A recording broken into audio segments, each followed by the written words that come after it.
तो 10 test 11 number से लेकर के जो 20 नंबर तक के टेस्ट थे वो आपको सभी को ऑनलाइन उपलब्ध हो गए थे और आप सभी उसको देख रहे थे।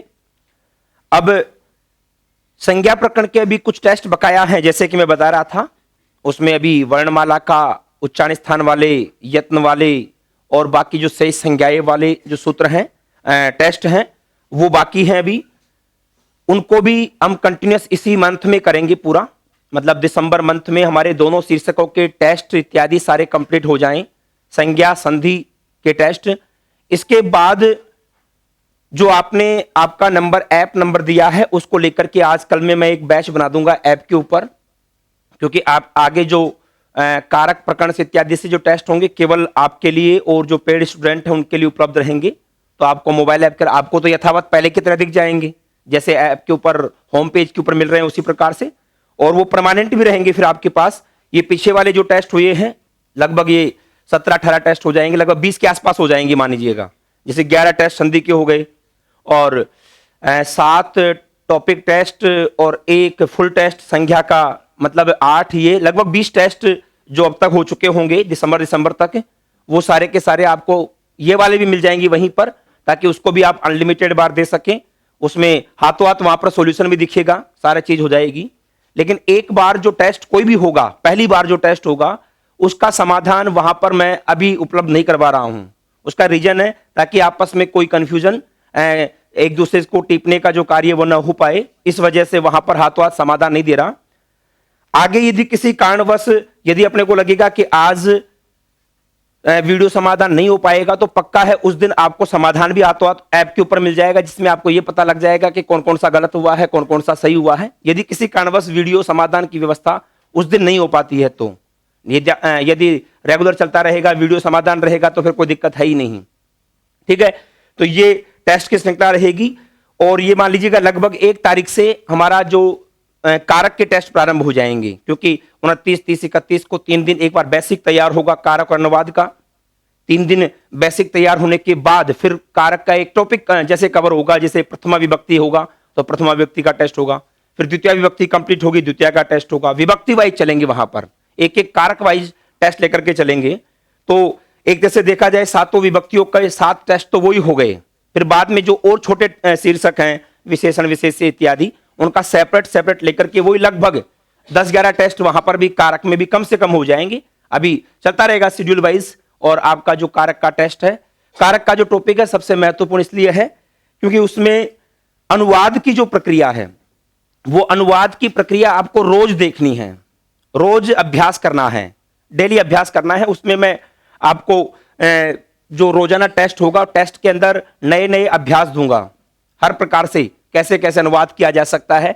और ज्यादातर यह भी हो सकता है कि एक कारक का टेस्ट और एक अनुवाद का टेस्ट हो, या उसके अंदर अनुवादों के प्रश्नों की संख्या ज्यादा हो। 30 की जगह प्रश्न हम 40 या 50 भी रख सकते हैं, जिसमें अनुवाद ज्यादा होंगे। क्योंकि कारक के बारे में तो जैसे कोई भी कारक के बारे में प्रश्न बने 5-7 प्रश्न बन सकते हैं, बाकी तो अनुवाद के प्रश्न ही देने पड़ेंगे। तो उसी प्रकार से हम रेगुलर चलेंगे, तो जो आपकी तैयारी है उसको और भी बेहतर किया जा सकेगा। चलिए हम सॉल्यूशन करते हैं।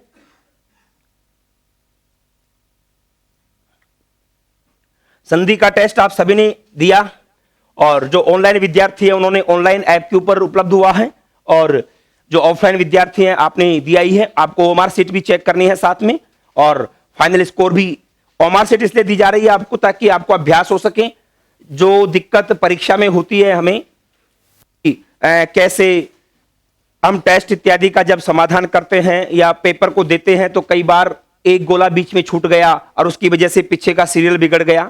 तो ये नहीं कि फालतू का परिश्रम है, ये फालतू का परिश्रम नहीं है, इसका अभ्यास आपको अभी से जरूरी है। तो वो सारी चीजें अभी इसके अंदर हम और भी चीजें ऐड करेंगे, जैसे रोल नंबर वगैरह इत्यादि का जो होता है ना, उस टाइप के अंदर आपका रजिस्ट्रेशन नंबर दे करके वो अभ्यास भी रेगुलर चलता रहे। चलिए पहला प्रश्न आपके सामने है, परमार्थः इत्यत्र संधि वर्तते। परमार्थ में संधि कौन सी होगी? यदि इसका हम संधि विच्छेद करें, यदि इसका संधि विच्छेद करें तो यहां पर हमारे पास परम में मैं पूरा है, परम अर्थः। यदि परम के अंदर मैं हलंत वाला रख देते तो मैं के अंदर जो हलंत है उसका ए मिल जाता उसके अंदर, और यहां पर जो रूप बनता परमर्थ बनता, लेकिन यहां पर मैं पूरा है, मैं के अंदर ए है, ए और ए मिलकर के सवर्ण दीर्घ का कार्य हो गया है। इसलिए यहां पर ऑप्शन नंबर जो पहला है इसको जवाब के रूप में आपको स्वीकार करना है। ऑप्शन पहला सवर्ण दीर्घ होगा, परम प्लस अर्थ है के अंदर सवर्ण दीर्घ का कार्य होगा। इसी प्रकार से दूसरा प्रश्न है हरेव, हरेव इत्यत्र संधि वर्तते। बताइए इसका संधि विच्छेद यदि हम करें तो संधि विच्छेद यहां पर हरे प्लस अव, हरे प्लस अव संबोधन का रूप है, पदांत है, पद के अंत में ए या ओ के आगे यदि ह्रस्व ए हो तो दोनों के स्थान पर पूर्व रूप एकादेश होता है, और ए और ए के स्थान पर, ए और ए के स्थान पर हो गया ए, और आगे क्या है वह, मिलाकर के लिखेंगे क्या रूप बन जाएगा हरे व। और ह्रस्व ए को निर्दिष्ट करने के लिए अवग्रह चिन्ह का प्रयोग किया जा सकता है, अनिवार्य नहीं है, अनिवार्य नहीं है। जैसे आपने ध्यान होगा ना मनोनुकूल, मनोनुसार इत्यादि में हमें दैनिक जीवन में देखने को नहीं मिलता। अवग्रह का प्रयोग किया जा सकता है, अनिवार्य कोई भी शर्त नहीं है। लेकिन अवग्रह का प्रयोग केवल पूर्व रूप संधि में ही नहीं, आपने जैसे 10 टेस्ट दिए, 10 टेस्टों में आपने एक चीज नोट की होगी, मैंने सवर्ण दीर्घ वाले अवग्रह वाले उदाहरण काफी दिए ताकि आपको कंफ्यूजन नहीं रहे। वहां पर हर जगह काफी लोगों ने इसको गलत किया तो उसका गलत यही हुआ, अवग्रह देखते क्या कर देते हैं पूर्ण रूप, लेकिन अवग्रह सिंगल अवग्रह ए का इंडिकेटर होता है और डबल अवग्रह दीर्घ का आ का इंडिकेटर होता है, केवल बताने के लिए है, इनका कोई उच्चारण नहीं होता, न कोई ये अयोगवाह में है, अयोगवाह में भी नहीं है, ये केवल निर्दिष्ट करने के लिए चिन्ह मात्र है। ठीक है, तो दूसरे प्रश्न के अंदर ऑप्शन पहला जवाब के रूप में हो गया। तीसरा प्रश्न है पेष्टा इत्यस्य संधि विच्छेद वर्तते। पेष्टा का संधि विच्छेद क्या होगा? पेष्टा इत्यस्य संधि विच्छेद वर्तते, बताइए। पेश प्लस ता, पिस धातु है, पिस धातु से गुण कार्य हो गया, पेश और पेश के आगे ता है, मूर्धन्य श के आगे तय, दंत्य के पहले योग आ गया मूर्धन्य का, तो तय भी कौन सा हो जाएगा मूर्धन्य, और जो रूप बनेगा वो क्या बन जाएगा पेष्टा। संधि कौन सी हो गई? ष्टोत्व संधि यहां पर हो गई है। ऑप्शन नंबर जो तीसरा है इसको जवाब के रूप में स्वीकार करेंगे तीसरे प्रश्न के अंदर। ऐसे ही चौथा प्रश्न है उत्तर प्लस अयनम, बताओ कौन सी संधि होगी? सवर्ण दीर्घ होगा ना, सवर्ण दीर्घ होगी, ए के आगे ए है, सवर्ण दीर्घ के दृष्टिकोण से तो उत्तरायनम बना, लेकिन चूंकि अब यहां पर रे मिल गया, रे के बाद में आ अट में है, य अट में है, ए अट में है, तो अट को पुआंग नुम व्यवाय पीसेणत्वकारी भी हो गया। शुद्ध रूप यहां पर बनेगा, वो क्या बनेगा? उत्तरायणम बनेगा।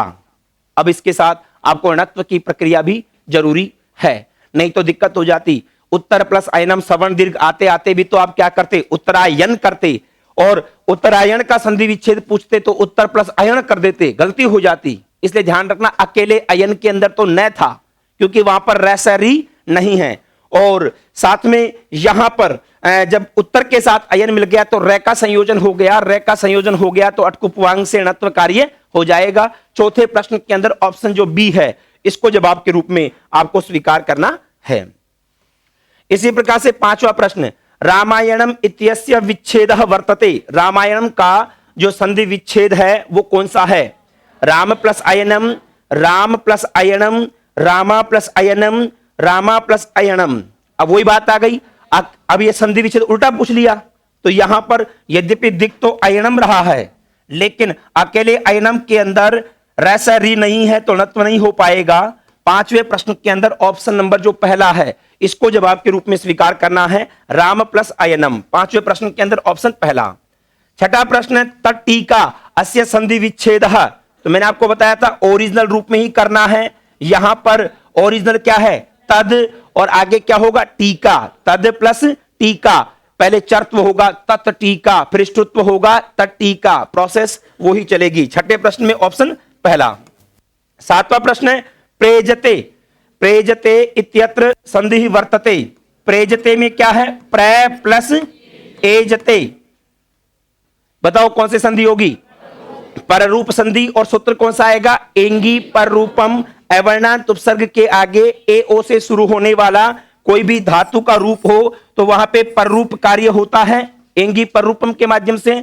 लेकिन एते धत्युर्सु इसका अपवाद है, एति और एधते के प्रसंग में तो वृद्धि कार्य होगा। एते धत्युर्सु से क्या होगा? वृद्धि कार्य। यहां पर पररूप कार्य हो गया। 7वें प्रश्न के अंदर ऑप्शन नंबर डी। ऐसे ही 8वां प्रश्न है देत्य प्लस अरि, ए के आगे ए सवर्ण दीर्घ का कार्य हो जाएगा और रूप कौन सा बनेगा? देत्यारि ही 8वें प्रश्न के अंदर ऑप्शन बी जवाब के रूप में रहेगा। ऐसे ही 9वां प्रश्न है प्र प्लस ऊढ़, बताओ ए के आगे ऊ है तो यहां पे कौन सी संधि होगी? जैसे कि नियमानुसार तो यहां पर गुण प्राप्त था, ए के आगे ऊ है, लेकिन प्राद ऊ है, ऊढ़ ऊढ़ी एस एस्येसु प्र के बाद इनके रहने पर आपको वृद्धि करनी होती है तो यहां पर वृद्धि कार्य होगा और ए और ऊ में वृद्धि क्या होगी? औ, और वृद्धि कार्य होकर के रूप क्या बनेगा? प्रौढ़ है। रूप क्या बन जाएगा? फाइनल प्रौढ़ है। 9वें प्रश्न के अंदर ऑप्शन पहला। 10वां प्रश्न ड्र लोपे पूर्वस्य दीर्घोणः सूत्रस्य उदाहरणम नास्ति। नास्ति पूछा, इनमें से कौन सा उदाहरण नहीं है? मैंने आपको बताया था ये कोई अनिवार्य चीज नहीं है कि रोरी लगे तो ड्रेलोपे भी लगे। ड्रेलोपे तो तभी लगेगा जब उससे पहले र के लोप से पहले ए ई उ रस्व हो, उनको दीर्घ करना था। नीरस में निर प्लस रसह तो यहां र का लोप होकर के ड्रेलोपे लग गया। नीरव में भी निर प्लस रवह र का लोप होकर के ड्रेलोपे लग गया। अंतरराष्ट्रीय में भी अंतर प्लस राष्ट्रीय, ये राष्ट्रीय भी सही है और ये जो राष्ट्रीय लिखते हैं ना ये भी सही है, दोनों प्रकार से मान सकते हैं। लेकिन अंतर प्लस राष्ट्रीय रे का लोप होकर के पहले वाले को दीर्घ हो गया। अनयो हो रामयो हो, ठीक है, मैंने उदाहरण दिया ना रामयो राम है, ये दिया था, उसी प्रकार से ये हो गया अनयो हो रामयो हो, आगे रे मिल गया। यहां पे ओरिजिनली विसर्ग था से के स्थान पर रे को विसर्ग, रे के आगे रे पहले वाले रे का लोप, लेकिन यहां पर पहले क्या आया? ओ आया। अब ओ तो अण में आता ही नहीं है, इसलिए यहां पर ये ऑप्शन नंबर जो डी है इसको जवाब के रूप में स्वीकार करेंगे। ये किसका गलत हुआ? यदि ये गलत हुआ तो इसका मतलब उसने गत कक्षा ध्यान से नहीं ली है। सबका सही है? क्या बात है? हाँ। सर्पस सरति, सर्पस सरति इत्यत्र संधि ही वर्तते, बताओ सर्पस सरति में संधि कौन सी है? विसर्ग संधि का कार्य है, आगे स है तो आपको बताया था विसर्ग के आगे दंत्य स हो तो एक बार विसर्ग एक बार दंत्य स, जिस भी प्रकार का स है तो एक बार विसर्ग और एक बार वही स हो जाता है। कौन सा नियम आया था? वा सरी, सर वर्ण हो तो विकल्प से, ठीक है, एक बार विसर्ग एक बार वही स जो कि आगे है। 12वां प्रश्न गंगैश्वर्यम अस्य संधि विच्छेदः। अब देखो ये तो आपको पता है कि गंग शब्द नहीं है, गंगा शब्द है, ठीक है। अब समस्या हुई ऐश्वर्यम के बारे में, क्योंकि यहां पर सिंगल मात्रा में भी वही रूप बनता और डबल मात्रा में भी वही रूप बनता। तो संधि विच्छेद करते समय मैंने आपको बताया था वृद्धि संधि के दौरान यदि लास्ट में यम या इकी आ जाए तो डबल मात्रा से शुरू होगा। यहां पर ऐश्वर्यम में लास्ट में यम है तो डबल मात्रा वाला कौन कौन सा हो गया? ऐश्वर्य, ऐश्वर्य, ईश्वर्य गलत हो गया, ऐश्वर्य गलत हो गया। ऑब्जेक्टिव प्रश्नों में क्रॉस सिस्टम ज्यादा महत्वपूर्ण होता है। अब गंग और गंगा, गंग शब्द नहीं है बल्कि क्या है? गंगा शब्द है, इसलिए शुद्ध तौर पर यहां पर ऑप्शन नंबर जो डी है, चौथा ऑप्शन है, इसको जवाब के रूप में स्वीकार करना है। 12वें प्रश्न के अंदर ऑप्शन डी। इसी प्रकार से 13वां प्रश्न है गुड़ा केसः। गुड़ा केस का यदि हम संधि विच्छेद करें तो यहां पर होता है गुड़ा का प्लस ईसः, आके आगे ई है, बताओ कौन सा कार्य होगा? गुण कार्य। और आ और ई के स्थान पर गुण क्या हो जाएगा? ए, मिलाकर के लिखेंगे क्या रूप बनेगा? गुड़ा केस है, गुण संधि होगी 13वें प्रश्न के अंदर। ऐसे 14वां प्रश्न है रोरी सूत्रस्य उदाहरणम नास्ति। नास्ति पूछा है। अब प्रश्न क्या आ गया? रोरी सूत्र का उदाहरण नहीं है। देखो हरि रम्य है, एक वचन का था रम्य तो हरि भी एक वचन का ही होगा, हरि ही प्लस रम्य रोरी लग करके दीर्घ कार्य हो गया ड्रलोपे से। शिशु रोदिति, रोदिति एक वचन का, इसका मतलब ये भी एक वचन का ही था तो शिशु प्लस रोदिति, तो यहां पर वही विसर्ग का लोप हो गया रोरी के माध्यम से और उद हो गया। अंतरराष्ट्रीय जैसे बनी गया। लेकिन हरि राजेते, मैंने आपको बताया था ये द्विवचन का प्रसंग हो गया ना, राजते राजेते। अब राजेते द्विवचन का है तो हरि भी द्विवचन का होगा, हरि द्विवचन का होगा तो हरि में क्या रहेगा, हरि ही हरि, पहले से ही दीर्घ है, विसर्ग था ही नहीं तो रोरी भी नहीं लगेगा, रोरी भी नहीं लग रहा, ड्रेलोपे भी नहीं लग रहा। तो प्रश्न यही था कि रोरी सूत्र का उदाहरण कौन सा नहीं है। किसका गलत हुआ ये? हाँ चलो, किसका गलत हुआ? Very good. तो इसमें किया कौन सा आपने? कौन सा किया आपने? बी किया, शिशु रोदिति, ये तो लिखवाया मैंने आपको। डी कर दिया, अंतरराष्ट्रीय कर दिया, ये तो बी कर दिया, अधिकांश लोगों ने बी किया होगा। तो ये उदाहरण नहीं लिखवाया क्या मैंने, शिशु रोदिति वाला? लेकिन आपने लास्ट में मैंने वहां पे नोट डलवा के लिखवाया भी था, हरि राजेते हरि रम्यऊ, यहां पर रोरी वाला कार्य नहीं होगा। अब देखो, यदि छोड़ो, नहीं कहूंगा, सुबह सुबह ऐसी बात नहीं करूंगा। हाँ, ससुरा खुद का मरेगा तो रोना खुद को ही पड़ेगा,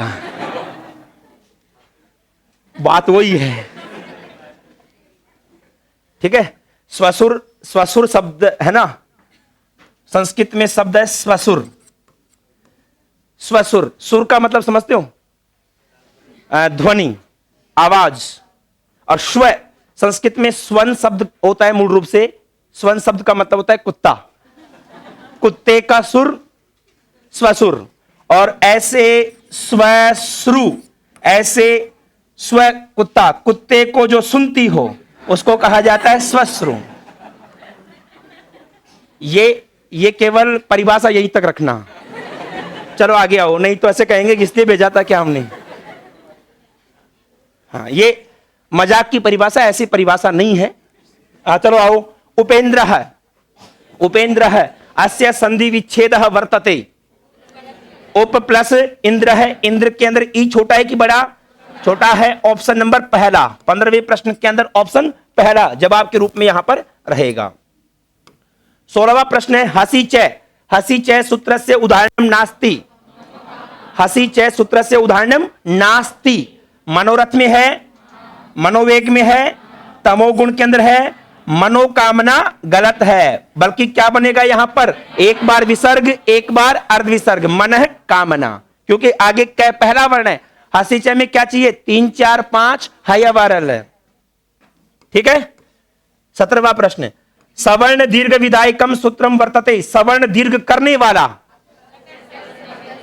अकह सवर्ण दीर्घ या फिर तुल्यास्य प्रयत्नम सवर्णम। देखो, सवर्ण दीर्घ करने वाला सूत्र तो है अकह सवर्णे दीर्घ है। ये तुल्यास्य प्रयत्नम तो क्या करता है? सवर्ण संज्ञा करता है, ये बताता है कि सवर्ण कहते किसको हैं। और झरो झरी सवर्णे आया था पूर्व सवर्ण संधि में, हलंत के बाद झर के आगे झर हो तो पहले वाले झर का वैकल्पिक लोप होता है। और इको सवर्णे साकल्य से रस्व से, तो प्रकृति भाव के अंदर विकल्प से यण संधि के प्रसंग में पद के अंत में यण संधि होगी तो वहां पर विकल्प से प्रकृति भाव और रस्व कार्य करता है। ठीक है, आया था? ठीक है, पढ़ा होगा तो पता होगा। घर जाकर के तो काम तो आपको ही करने पड़ेंगे, टोटके तो सारे आपको ही करने हैं। चलो, तच्च, तच्च अस्य संधि विच्छेद वर्तते। देखो, ध्यान रखना, हमेशा संधि विच्छेद ओरिजिनल रूप में करना है। पहले तो होगा तद च, पहले चर्त्व करेंगे, चर्त्व करेंगे तो तत् च, और तय के स्थान पर च होकर के क्या रूप बन जाएगा? तच्च। इसलिए यहां पर ऑप्शन नंबर पहला।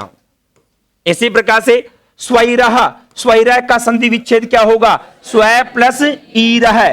कौन सी वार्तिक? स्वाद ईर ईरिणो हो, स्व के बाद ईर और इरिन रहे तो गुण कार्य का खंडन करके हम क्या करते हैं? वृद्धि कार्य। कौन सी संधि? सप्त विषयी वृद्धि के प्रसंग में आया था ना, वृद्धि संधि यहां पर स्वीकार्य होगी। वैसे तो प्राप्त क्या था? गुण कार्य प्राप्त था ना, गुण का खंडन करके आपने यहां पर वृद्धि का काम किया है। तल्लयः, तल्लयः, तल्लय का संधि विच्छेद करेंगे तो क्या रूप बनेगा? तद प्लस लयः। बताओ कौन सी संधि हुई? परसवर्ण। सूत्र कौन सा लगा? तोरली।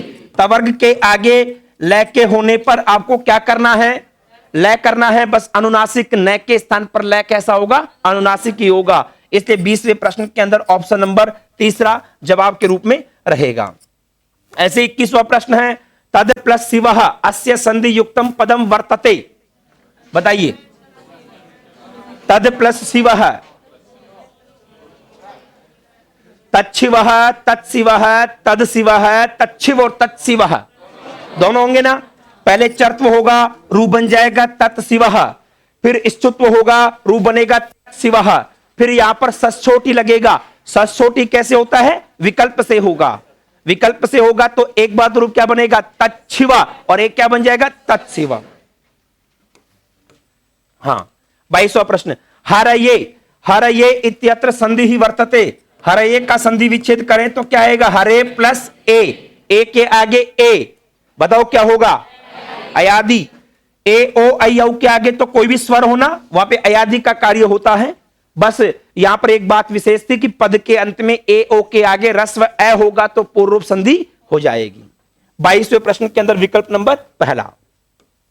23वां प्रश्न, सज्जनः। अब इसमें काफी लोगों से गलती हुई होगी।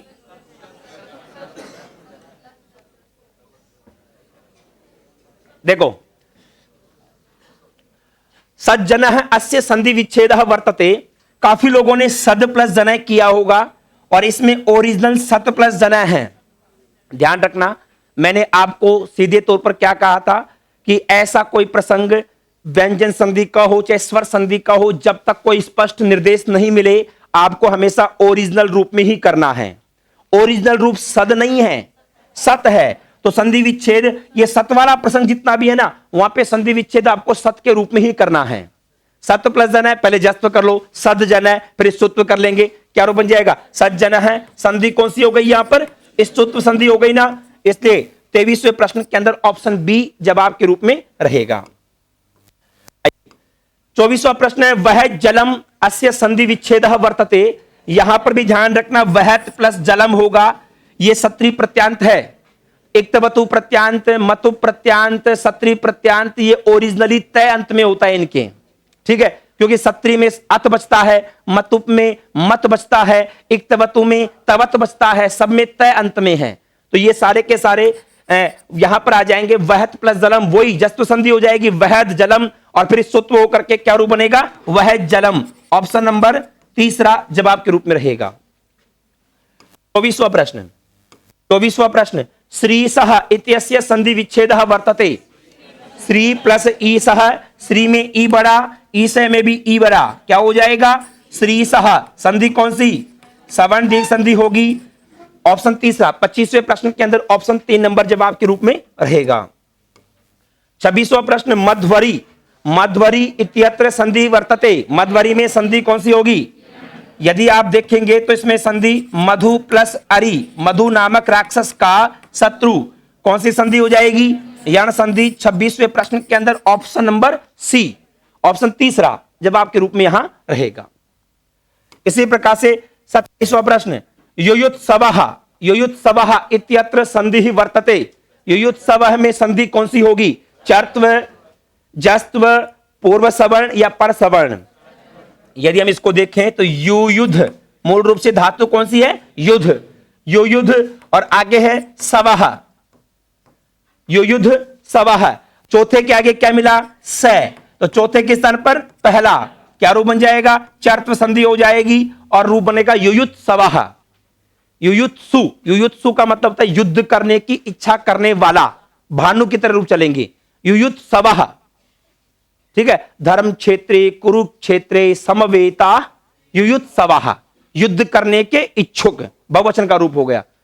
सन प्रत्यय होता है इच्छा करने के अर्थ में, और इच्छा करने वाला कर्ता अर्थ में उ प्रत्यय हो जाता है। तो यहां पर युयुत्सा, युयुत्सा का मतलब तो होता है युद्ध करने की इच्छा, और युद्ध करने की इच्छा रखने वाला युयुत्सु, और उसका बहुवचन क्या बन गया? युयुत्सवः। ऑप्शन पहला। 28वां प्रश्न, चमुत्साह इत्यस्य संधि विच्छेदः वर्तते। चमुत्साह का संधि विच्छेद क्या होगा? चमु में उ बड़ा है, वधु, चमु, यवागु, स्वश्रु, इनमें उ बड़ा था, और उत्साह में उ छोटा, कौन सा होगा? Option second. संधि कौन सी हो गई? सवर्ण दीर्घ हो गया ना। चलिए 29वां प्रश्न, उत्सवः इत्यस्य संधि विच्छेदः वर्तते। उत्सवः का संधि विच्छेद क्या होगा? उत प्लस सवः, उदसवः, उजसवः, उनसवः।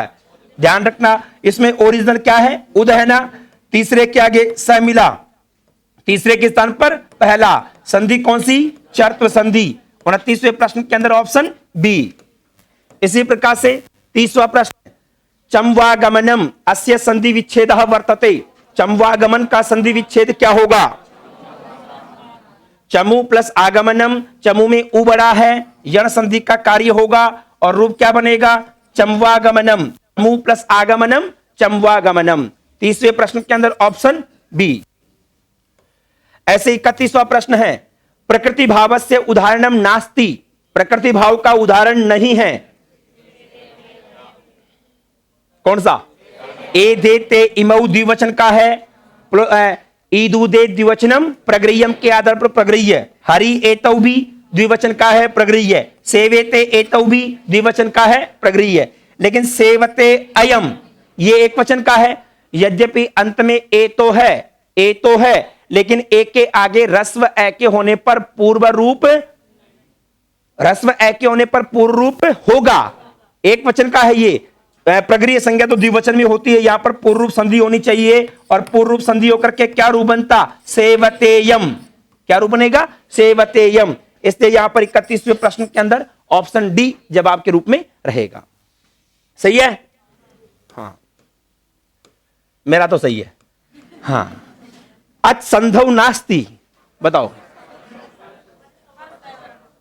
पूर्व रूप है अच संधि के अंदर, अयादि संधि है और पर रूप है। पर सवर्ण कहां पर है? हल संधि के अंदर है ना, व्यंजन संधि में है। इसलिए 32वें प्रश्न के अंदर ऑप्शन बी। 33वां प्रश्न, धरेश्वरः अस्य विच्छेदः। मूल रूप से शब्द क्या है? धरा और आगे क्या है? ईश्वर है। कौन सी संधि हो गई? गुण संधि। आके आगे ई और ई के स्थान पर क्या हो गया? ए। क्या रूप बन गया? धरेश्वरः। 34वां प्रश्न, मैवम। मैवम इत्यत्र संधि। मैवम में संधि कौन सी है? देखो, इसका संधि विच्छेद करेंगे, मा प्लस एवं क्या रूप बन जाएगा? आ और ए में वृद्धि हो जाएगी, आई।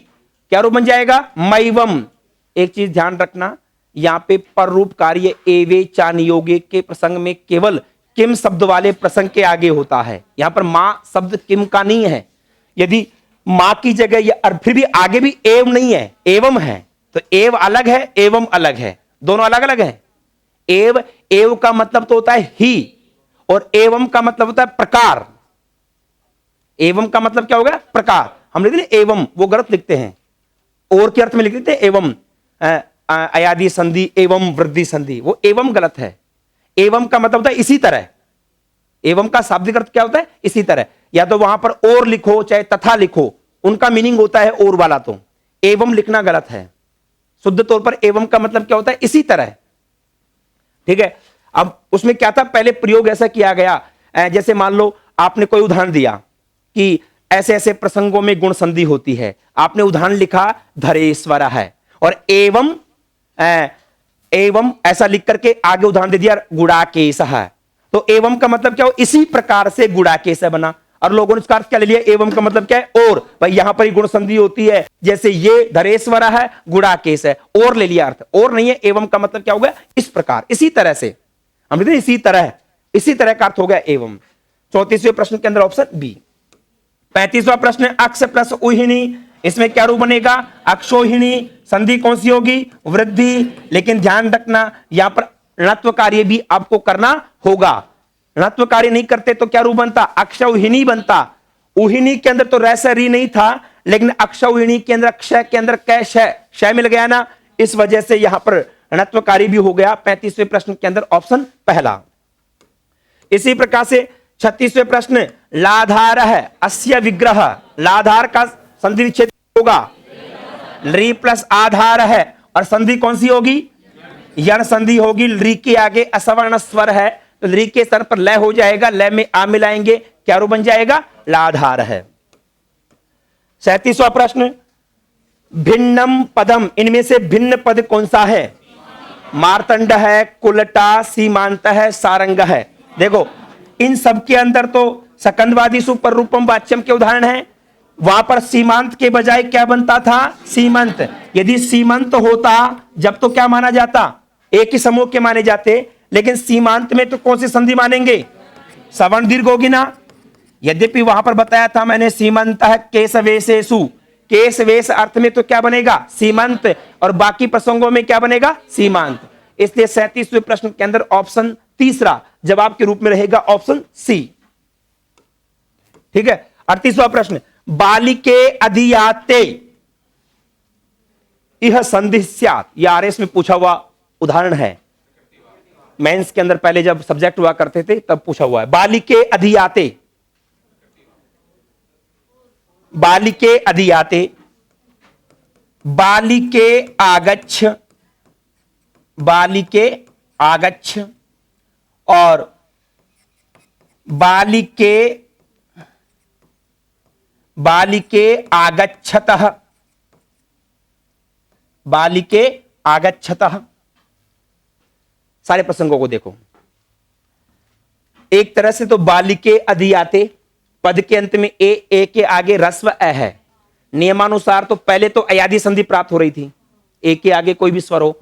अयादि संधि का खंडन करके पद के अंत में ए के आगे अ पूर्व संधि होनी चाहिए थी। पहले तो अयादि प्राप्त हो रही थी, अयादि के बाद में पूर्व संधि प्राप्त हो रही थी। ठीक है। लेकिन बालिके अधियाते, अधीते, अधियाते, अधियते, इस प्रकार से रूप चलते हैं। तो ये अधियाते द्विवचन का है।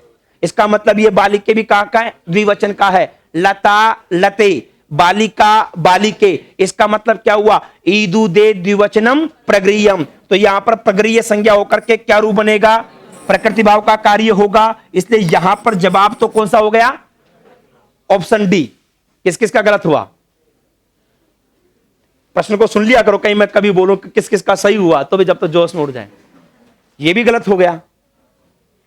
इसका मतलब थोड़ा सा घुमाते ही आप घूम जाते हो। अब सुनो, इधर देखो, यहां पर देखिए मैं दो वाक्य और लेके आया हूं। इधर देखो एक बार, बालिके आगच्छ और बालिके आगच्छत है। पहले नीचे वाले को देखो, बालिके आगच्छत है वो ठीक इसी प्रकार से है।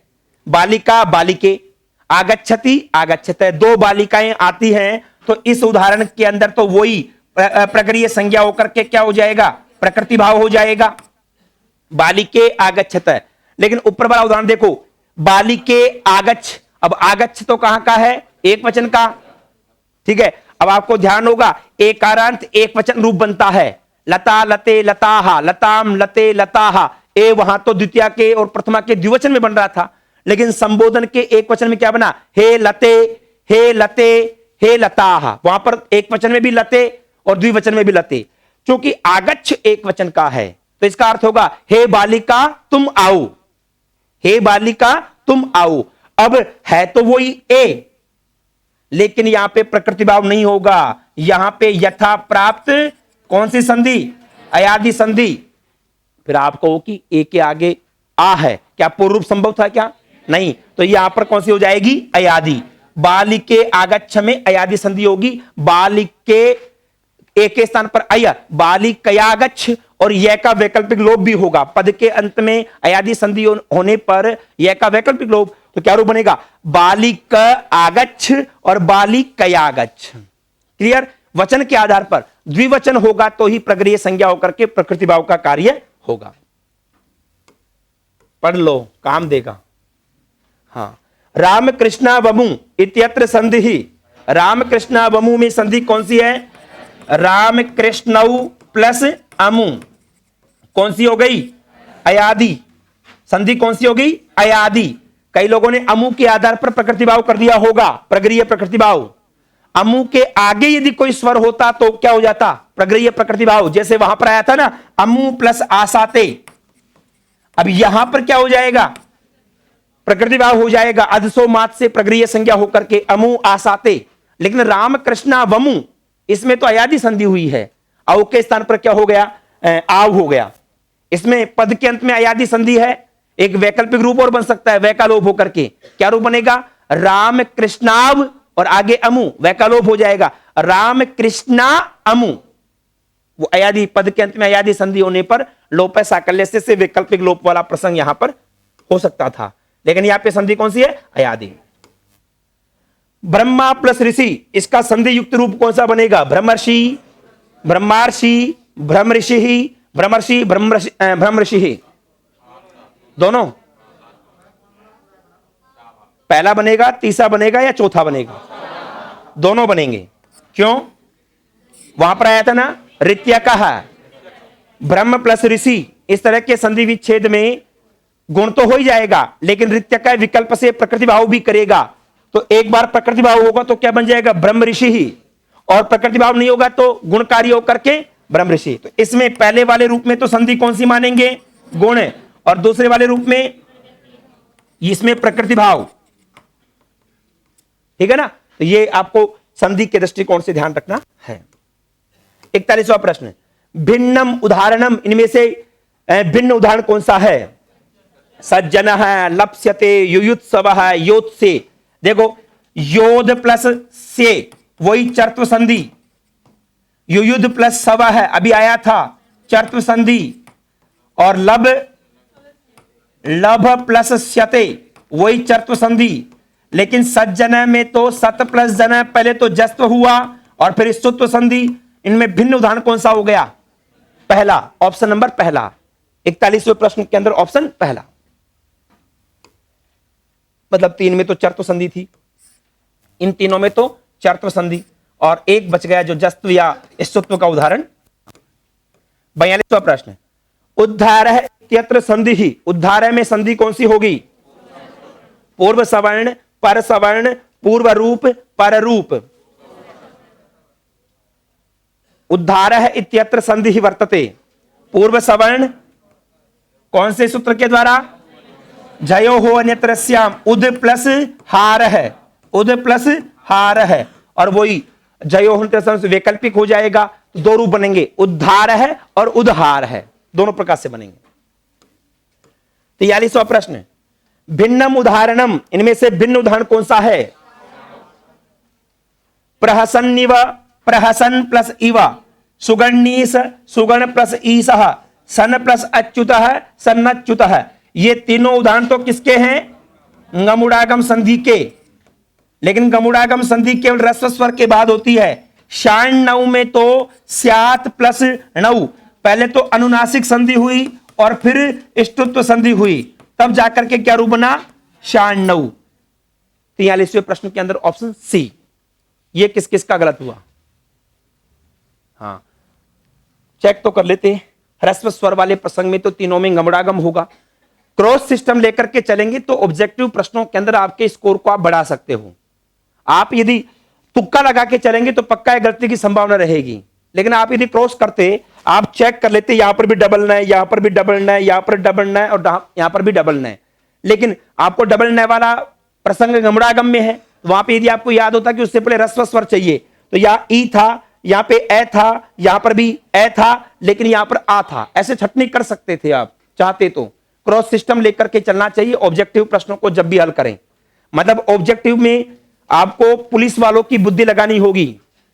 जैसे मान लो 4 विकल्प हैं, 4 में से कोई एक चोर है, तो पुलिस वाला कोई भी जो इन्वेस्टिगेशन करता है वो सीधे तौर पर नहीं कहता कि ये चोर है, वो 4 में से पहले छटनी करेगा कि कौन चोर नहीं है, उनको साइड में करता जाएगा, पहले एक को उठाएगा कि ये तो चोर नहीं हो सकता, फिर बच गए 3 में से भी फिर उनकी पिटाई करेगा, जो भी काम करेगा, जितनी भी डिग्रीज दी जाती हैं वो डिग्रीज देने के बाद फिर बाद में 2 बचाएगा, फिर लास्ट में 2 बचे, उनमें से फिर देखेगा कौन सा चोर हो सकता है, और अंत में जाकर के एक को हटाएगा कि ये चोर नहीं है, तो जो बच गया लास्ट में वही क्या है। उसी प्रकार से आपको उत्तर भी चुनना है। मतलब आप सीधे तौर पर यह टिक मत लगाओ कि उत्तर कौन सा है। ऐसे प्रश्न जिसमें अस्ति नास्ति वाला प्रश्न होता है ना, तो वहां जाकर के वो बहुत ट्रिक काम आएगी। यदि मान लो आपने सीधे उत्तर लगाया कि इनमें से कौन सा है और आपको पहला लगा कि पहला ही है, तो आपने झटके से टिक किया और ऑप्शन भर दिया, फिर बाद में पता लगा कि दूसरा और तीसरे के अंदर भी वही काम हो रहा था, हमने प्रश्न गलत पढ़ लिया, अस्ति की बजाय वहां पे क्या पूछा था? नास्ति पूछा था।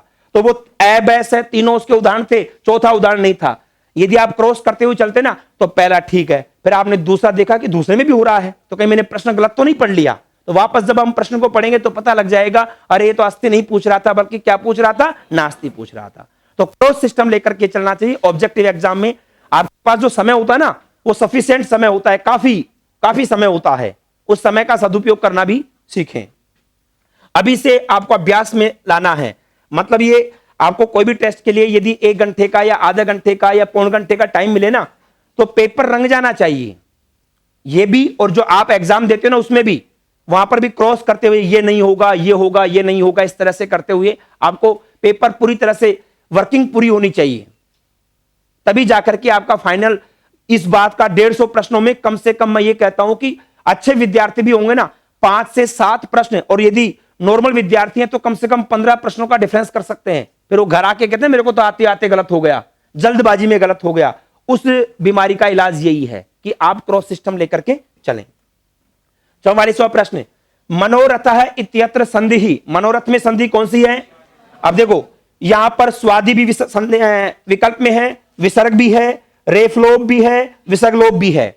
यदि यहां पर उत्व संधि दिया हुआ होता तो उत्व कर देते, लेकिन उत्व नहीं दिया हुआ, बल्कि क्या दे रखा है? स्वादि, बड़ा एरिया है उसको कर दिया।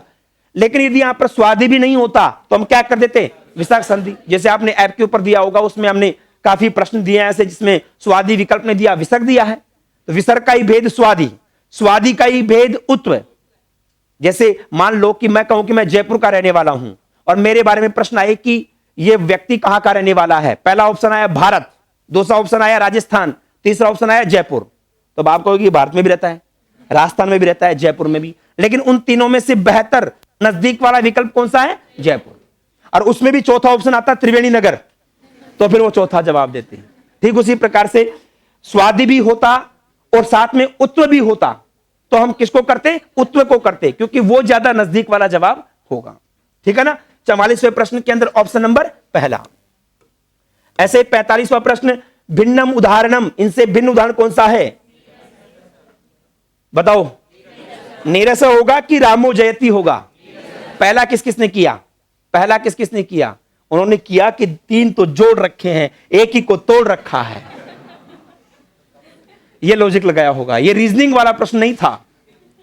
हाँ रामो जयति हसीचे से उत्व संधि का कार्य हुआ, मनोरथ में भी उत्व संधि, तमोगण में भी उत्व संधि, मनस प्लस रथ है, तमस प्लस गुण है। नीरस में कौन सा सूत्र लगा? रोरी, इसलिए ऑप्शन नंबर डी, चौथा ऑप्शन 45वें प्रश्न के अंदर ऑप्शन डी जवाब के रूप में रहेगा। ऐसे 46वां प्रश्न, असत्यम वर्तते, रोरी सूत्र के द्वारा रेफ लोप होता है क्या? हाँ होता है, रेकाई लोप होता है सीधे तौर पर। हसीचे सूत्र के द्वारा उत्व होता है क्या? सही है। और ससजु सोरु सूत्र के द्वारा रुत्व होता है, यह भी सही है। भो भगो अगो अपूर्वस्य, इस सूत्र के द्वारा विसर्ग का लोप होता है क्या? नहीं, इसके द्वारा तो रुत्व के रे के स्थान पर क्या होता है? यह, और उस यह का लोप स्वर आगे होने पर लोप साकल्यस्य और व्यंजन आगे होने पर हाली सर्वेशम से होता है। इसलिए यहां पर असत्य पूछ रहे थे, तो असत्य कौन सा होगा? ऑप्शन नंबर तीसरा। ठीक है। अब लोगों ने जवाब दिया होगा कि सबसे बड़ा यही है, तो इसी को दे देते हैं। आकि ये जवाब नहीं होता तो गुरु जी इतना बड़ा लिखते क्यों, परेशान क्यों होते? बुधष्टीकते इत्यत्र कार्यम वर्तते, बताइए आगे टैना बुध है प्लस टीकते इष्टुत्व कार्य हुआ है, ऑप्शन नंबर पहला। 47वें प्रश्न के अंदर ऑप्शन पहला। 48वां प्रश्न है, प्रत्यंगात्मा अस्य विग्रहो भवति, प्रत्यंग प्लस आत्मा 48वें प्रश्न के अंदर ऑप्शन ब, कौन सी संधि? ngमुडागम संधि। हाँ कई तो कहते हैं डबरू वाली संधि। तल्लीला, तल्लीला का विग्रह क्या होगा? मूल रूप से क्या है? तद प्लस लीला, कौन सी संधि? परसवर्ण, सूत्र कौन सा? तोरली। 49वें प्रश्न के अंदर ऑप्शन बी। और 50वां प्रश्न है, उल्लुह इत्यत्र संधि, बताइए उद प्लस लोह, तोरली सूत्र के द्वारा लत्व संधि का कार्य हुआ और क्या रूप बन गया? उद लु उल्लू, दैक के स्थान पर भी लय हो गया। 50वें प्रश्न के अंदर ऑप्शन जो बी है इसको जवाब के रूप में आपको स्वीकार करना है। तो ये हमारा संधि का जो टॉपिक टेस्ट था उसको हमने यहां पर रखा है। धन्यवाद। अपना अपना स्कोर देख लीजिएगा। 45 से ऊपर कौन कौन है? काफी है। अच्छा, 50 में से 50 किसके गलत हैं? प्रश्न को सुन लिया करो, पहले जवाब मत दिया करो। हाँ, 50 में 50 किस किसके सही हैं? वेरी गुड, 2 लोगों के। 49, 48, 47, ठीक है, 46 और 40 से नीचे कौन कौन है? 40 से नीचे, इसका मतलब संधि का टॉपिक क्लियर नहीं हुआ है। इसमें कोई बेइज्जती की बात नहीं है। बेइज्जती की बात तो है लेकिन नहीं है। बेइज्जती वैसे नहीं, अपने आप को एक्सेप्ट करना है कि हमसे गलती हो रही है तो क्यों हो रही है। ये एक भी उदाहरण ऐसा नहीं था जो हमने नहीं पढ़ाया हो या जो बताया नहीं हो या फिर आपने उसको रिवाइज नहीं किया है। तो आप ये ध्यान रखें, यदि आपका संधि का टॉपिक छूटा हुआ है तो अभी क्लासें जो रेगुलर होंगी, सुन लीजिएगा, अभी जो रेगुलर क्लास चल रही है, सेकंड वाली क्लास, संज्ञा के बाद में संधि भी चलेगी। इसलिए यदि कोई क्लास छूट गई है तो उस क्लास को कंप्लीट कर लें और अपनी तैयारी को टॉपिक वाइज ये दोनों शीर्षक पूरे कर लें। ठीक है, कोई प्रश्न किसी भी प्रश्न को लेकर के?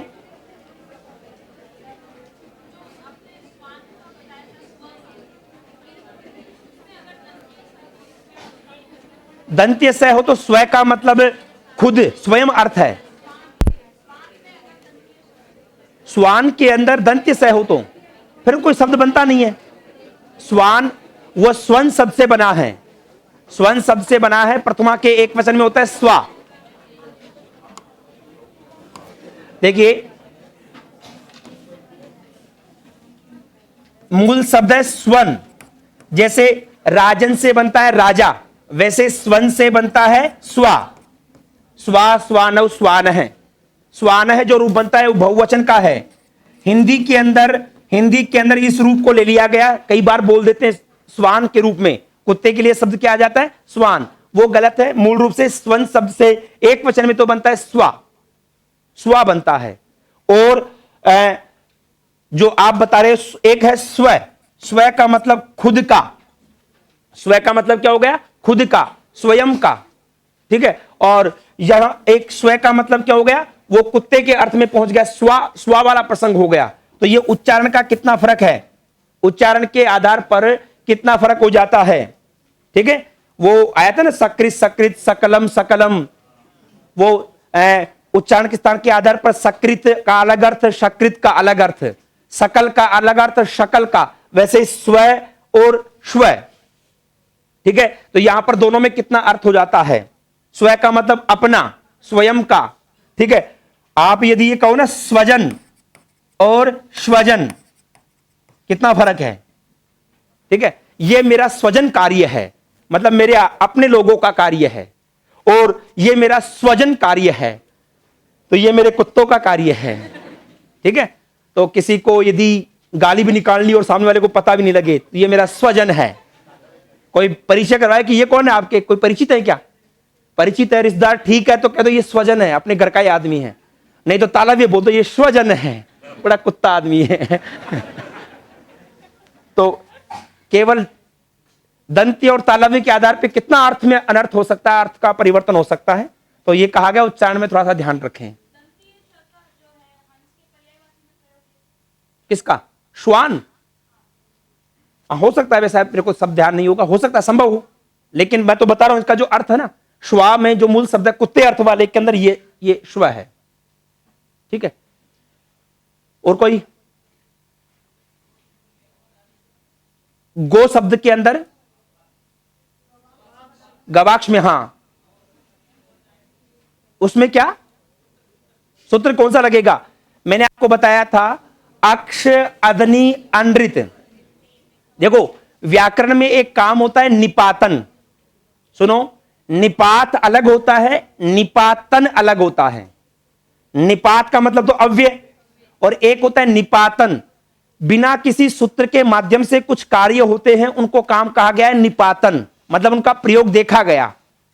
यद्यपि गवाक्ष, गवादनी, गवानृत के लिए कोई सूत्र नहीं था, लेकिन जैसे गवेंद्र बना ना, गवेंद्र में भी नित्य रूप से अवंग आदेश हुआ। उसी के प्रसंग में यह कहा गया कि गवाक्ष, गवादनी, गवानृत्य के अंदर भी आपको नित्य रूप से करना चाहिए। यह आगे चलकर के व्याख्या के रूप में कहा गया, बिना लक्षण के, बिना किसी सूत्र के कार्य होता है। तो आपको 4 शब्द याद रखने हैं, इंद्र आगे हो या फिर अक्ष, अदनी, अनृत आगे हो, जब तो अवंग आदेश नित्य रूप से होगा। बाकी यदि स्वर आगे है तो अवंग आदेश विकल्प से होगा, और ह्रस्व ए आगे है तो विकल्प से प्रकृति भाव भी होगा। गो वाले प्रसंग में 3 प्रकरण आ जाते हैं। उल्टे वाइज 1 2 3 सूत्र थे ना, तो तीसरे वाइज ऊपर निष्कर्ष निकालेंगे, इंद्र, अक्ष, अदनी, अनृत नित्य रूप से अवंग, ठीक है, इंद्रिय चय के माध्यम से। और बाकी स्वर होने पर अवंग स्फोट आयनस्य वैकल्पिक अवंग, और ह्रस्व ए आगे हो तो वैकल्पिक प्रकृति भाव, सर्वत्र विभाषा गो के आधार पर। और कोई कल वाले डायग्राम में शायद ये गो वाला प्रसंग भूल गए अपन, तो उसको जोड़ देना। हाँ,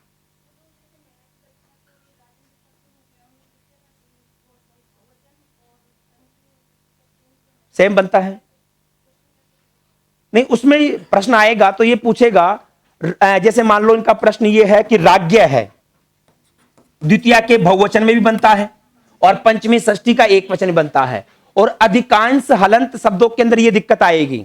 जैसे आत्मन है, आत्मन से द्वितीय बहुवचन में आत्मन है और पंचमी षष्ठी के एक वचन में आत्मन है। हलंत शब्दों में जैसे काफी शब्द ऐसे हैं, और ज्यादा भी नहीं तो पंचमी षष्ठी में तो आता है ज्यादातर काम।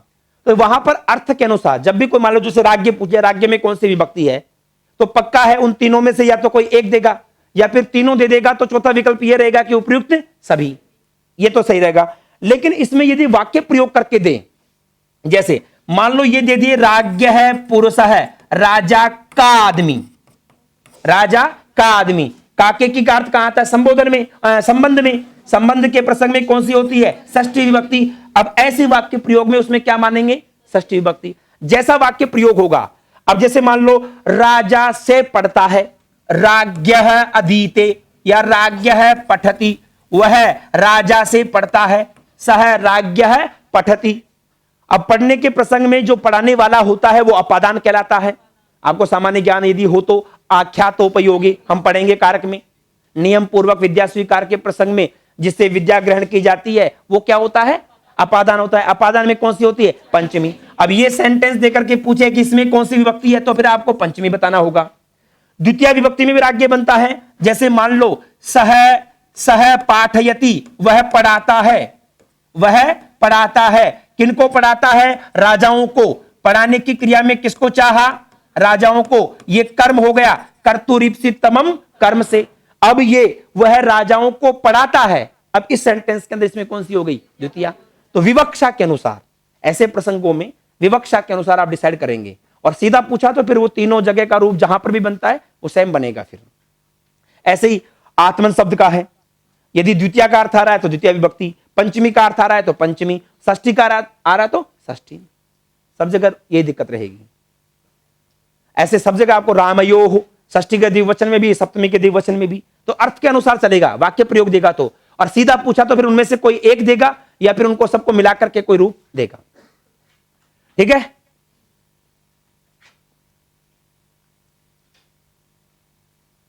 तो जैसे कि आपको सूचना दी गई थी, कल